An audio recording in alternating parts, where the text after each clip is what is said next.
Hey, everybody, welcome to our Sunday night Zoom call. We haven't been here for a couple weeks, so I'm glad that we're back, and I'm glad that you've joined us. I am excited to hear the stories this week because I actually don't know these this time. So it's kind of fun how we're all related in our coaching family. And first of all, I want to introduce you to Brian. So take it away, Brian. Hi.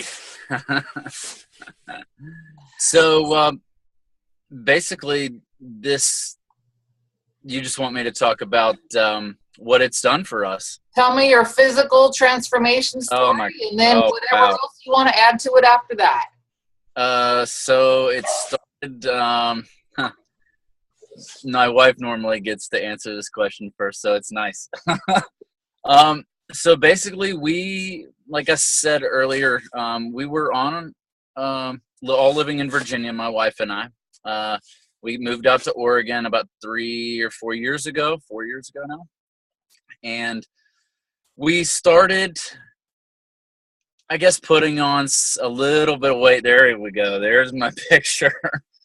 We started putting on a little bit of weight. I have always been skinny my entire life.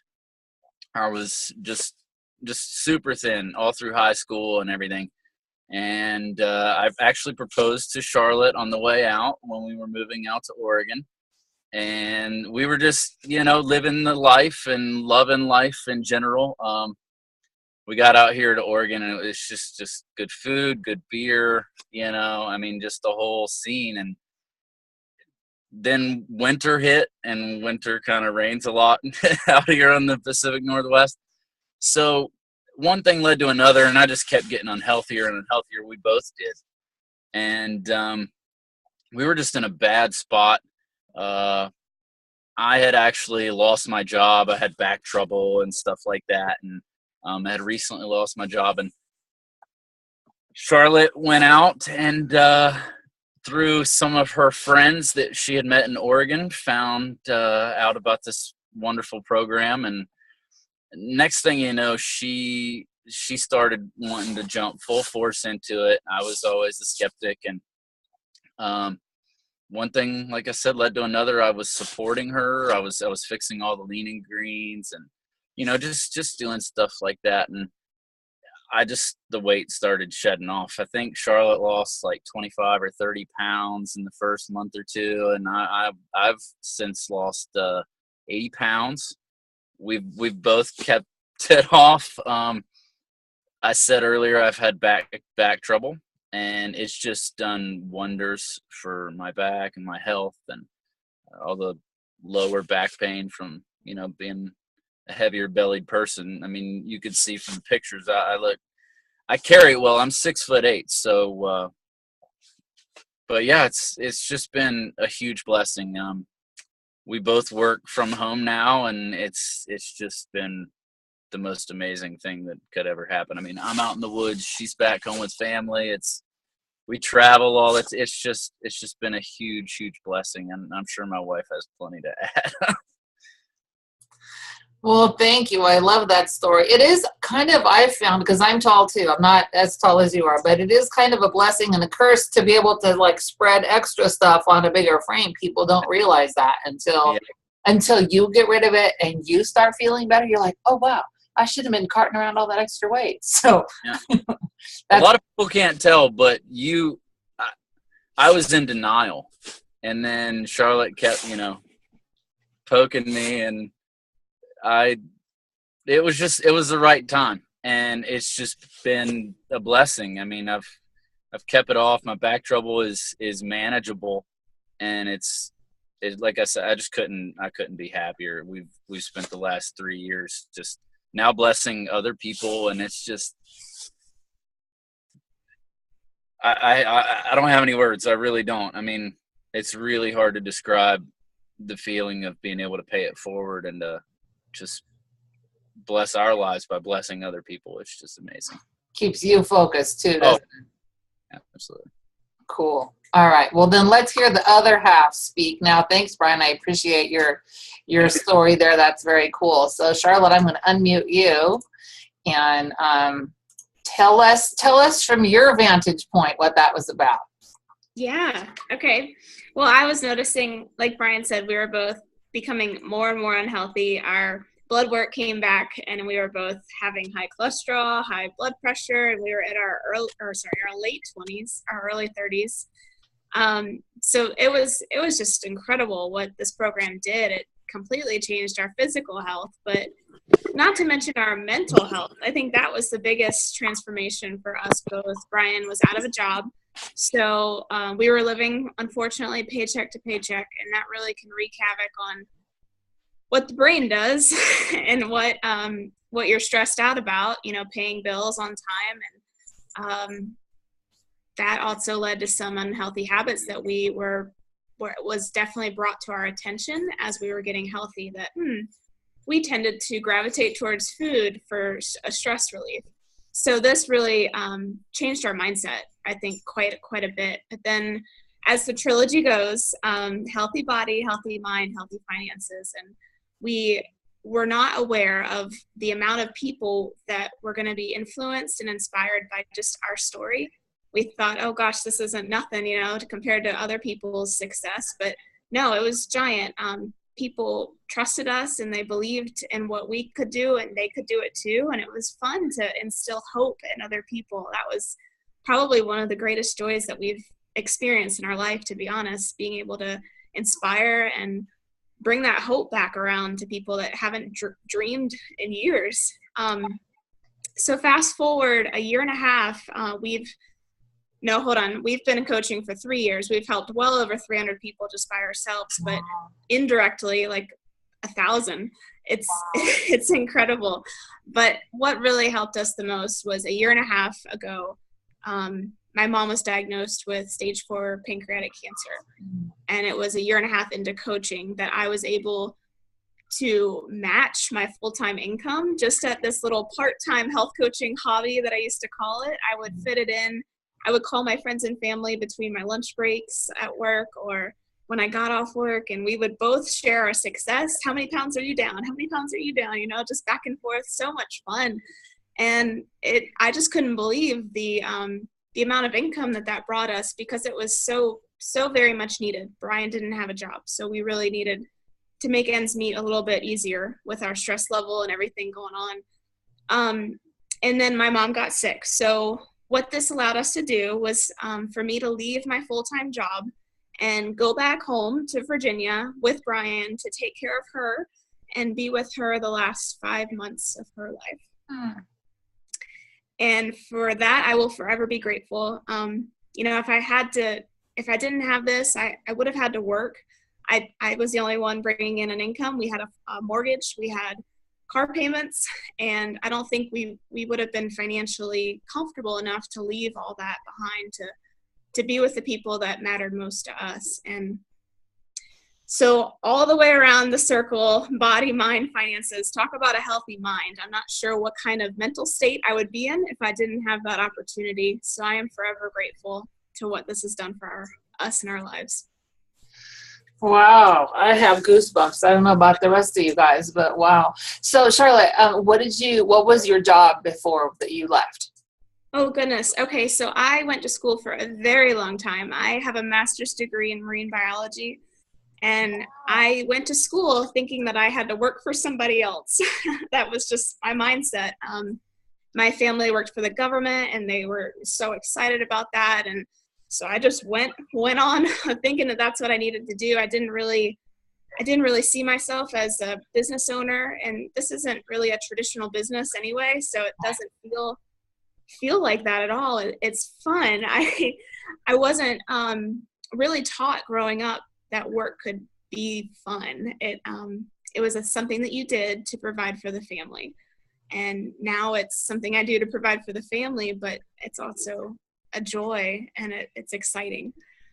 So I'm a marine biologist turned health coach, and I might go back to volunteer, but not, for the stress of finding the job, reporting to a boss, or in my line of work, it was writing grants, and they were soft money grants, and they were not dependable. Yeah, no. And not fun. Who wants to write grant stuff? So to be able to work in the field that you went to school for, because you'll want to now, and because if you feel like it, you can go contribute. It's all completely different energy than before. That's so cool.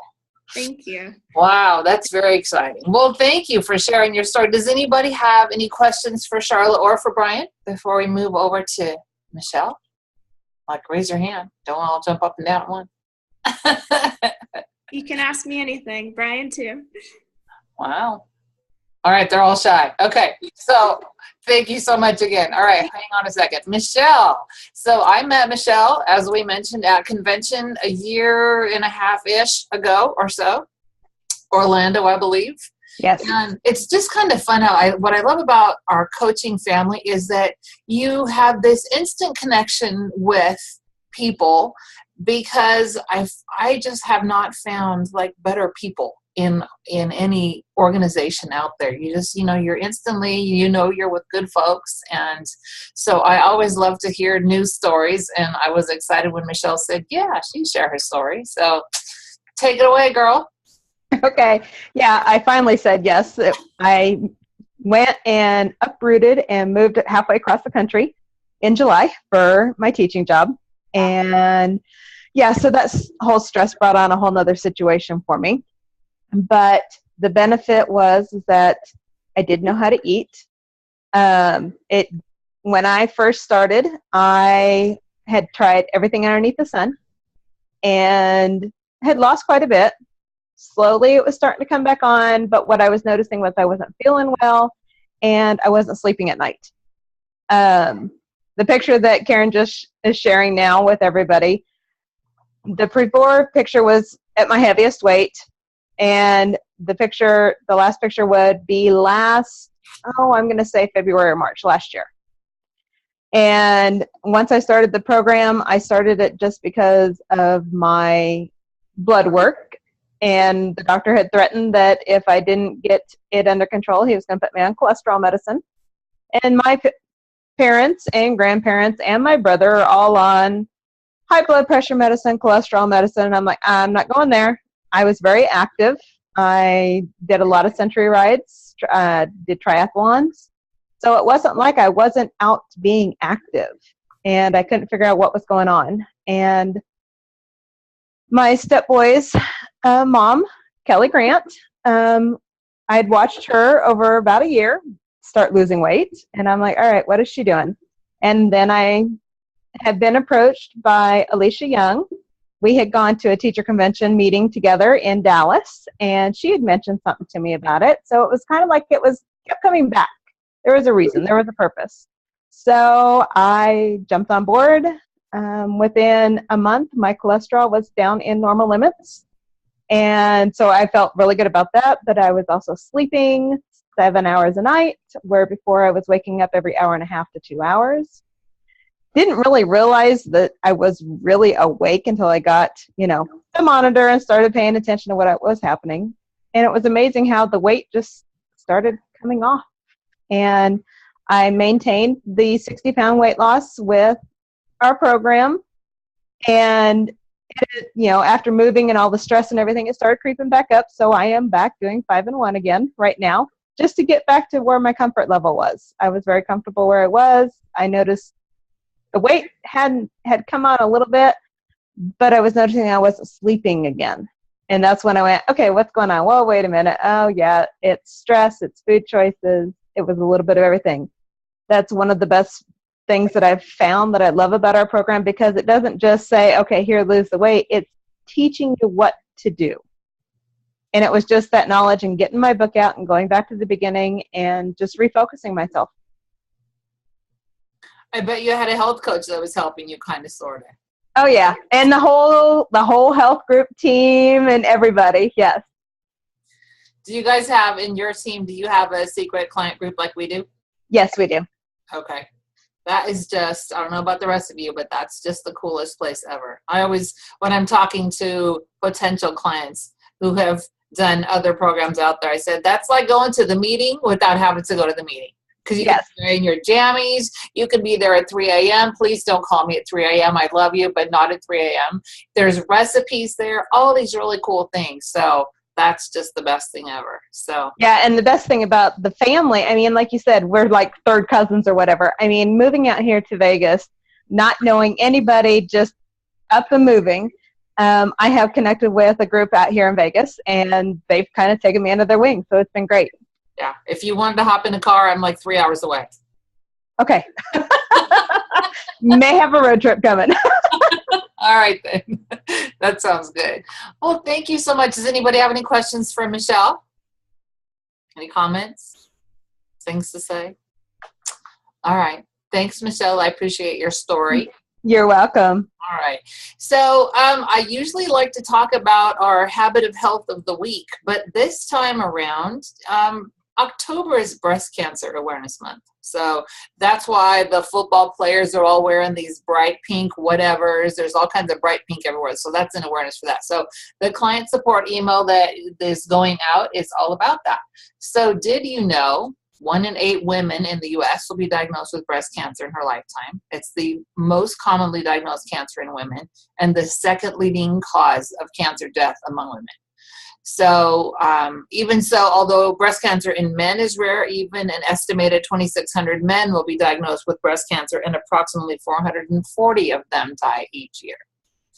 So lifestyle changes have been shown in studies to decrease breast cancer risk, even in high-risk women. So the following things are some steps you can take to lower your risk. Limit alcohol, don't smoke, control your weight, and be physically active.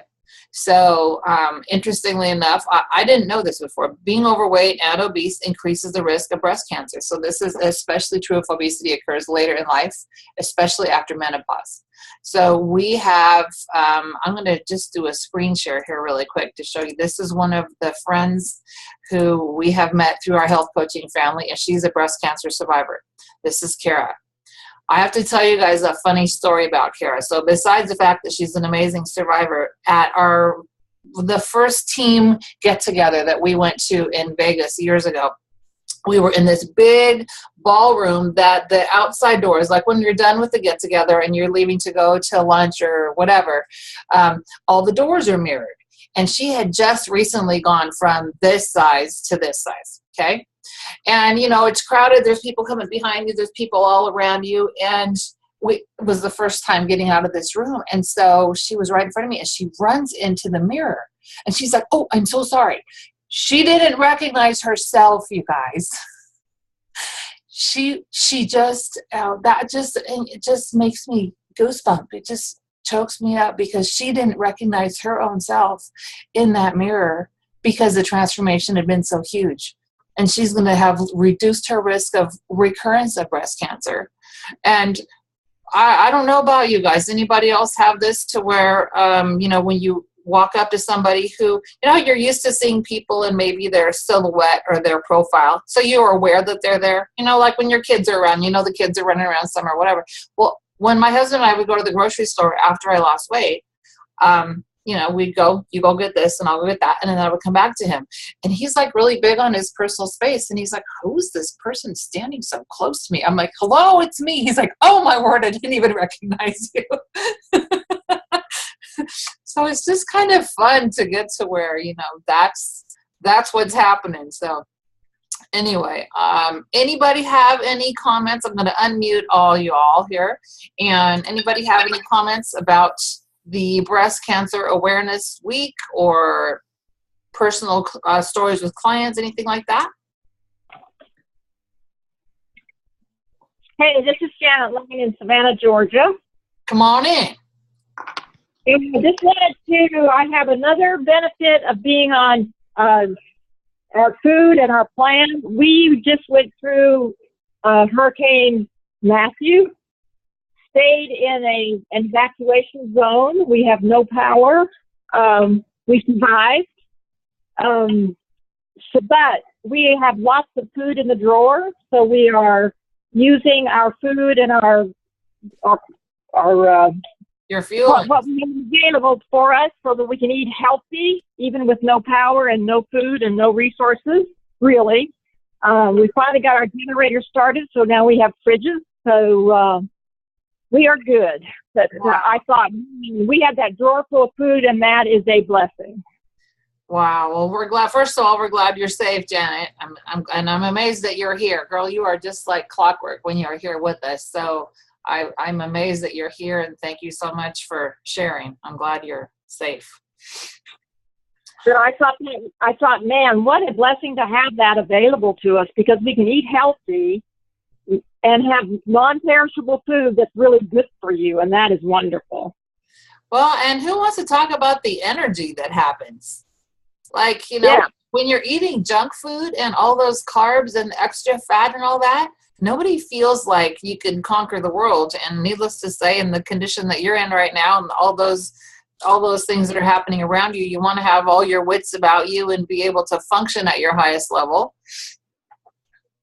But yeah, I just wanted to share that, because that's another whole big benefit that I had never thought of until this came to pass. Yeah. It happened closer than we expected it to. We had 90-mile-an-hour winds blowing over our house the other night. Wow. Well, we're glad you're safe and all's well. Yep, we're headed in the right direction now. Okay, good. All right. Well, I appreciate you guys all being here this week, and I will post the replay link so that you can share it to the rest of the world. And have a great week, and I will see you back next week. Take care. Bye. Bye, Trisha. Bye, Pam. Bye. Bye.